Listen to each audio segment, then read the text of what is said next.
All right, today we've got a video on what I like to call the psychological reality of trading.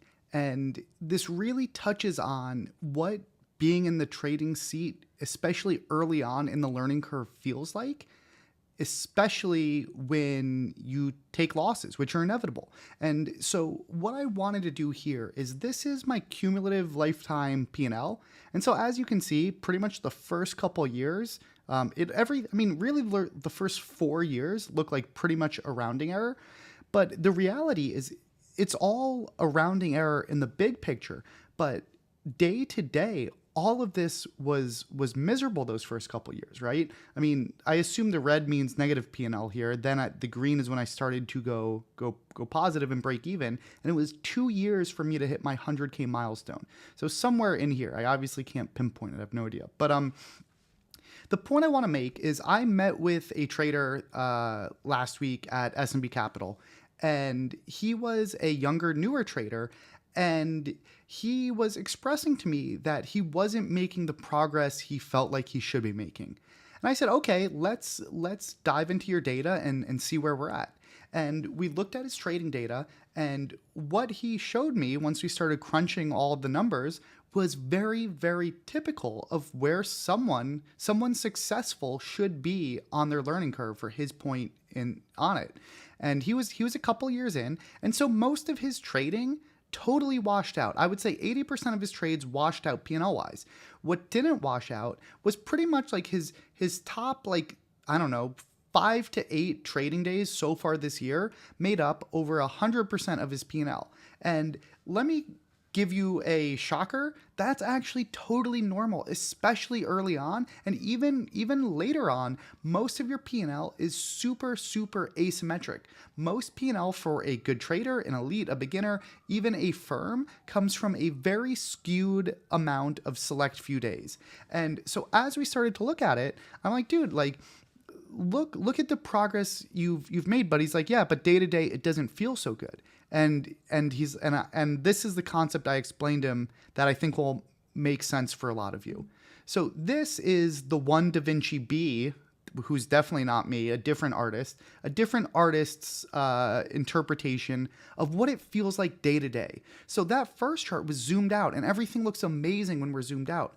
But what we don't see is the very micro level, right? Most traders will be read 20% to 60% of days. And that 20% is very, very generous. Especially early on in the learning curve, you're probably going to be read 40 to 70% of days. Especially the first year, it's going to be a ton.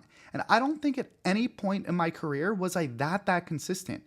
Even at my really best, minus 2020, which was just super active, but I would say I tended to be positive, maybe 65% of trading days, maybe 50% depending on the month. So here's the reality when you zoom in. When you zoom in, you might have a positive day, but then you go down, like you're really gyrating back and forth.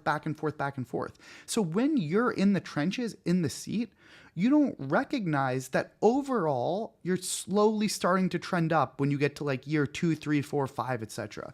But because you're in that seat, what we internalize as humans is we internalize the bad days and how shitty those feel. And so often it doesn't feel like we're making the progress we should be making because we're just, right, again, on 50% of days, we're probably having a bad day where we lost money. But you can't lose the forest for the trees, and you need to keep the big picture in mind. So I know some traders that have struggled through really decent holes, and one thing that has helped them, and what I urge this trader to do, is if you're in, I don't know, year 3, 4, 5, 6, profitable and doing well, have a chart nearby of your really big picture performance. And so often for traders, that big picture is so easy to forget when you're lost in the day-to-day gyrations. And the other thing to keep in mind is on all of those red days and those bad days, it is totally normal. And that is why I advocate you should not be focused on the daily gyrations of your P&L, but instead focus on a chart of your expected value and imagine your little bobblehead moving higher on that chart, right? Forget the day-to-day gyration, but are you increasing the long-term expected value of your trading by improving each day? If you can detach psychologically and emotionally from these gyrations, you will be able to withstand the learning curve and be so much more resilient.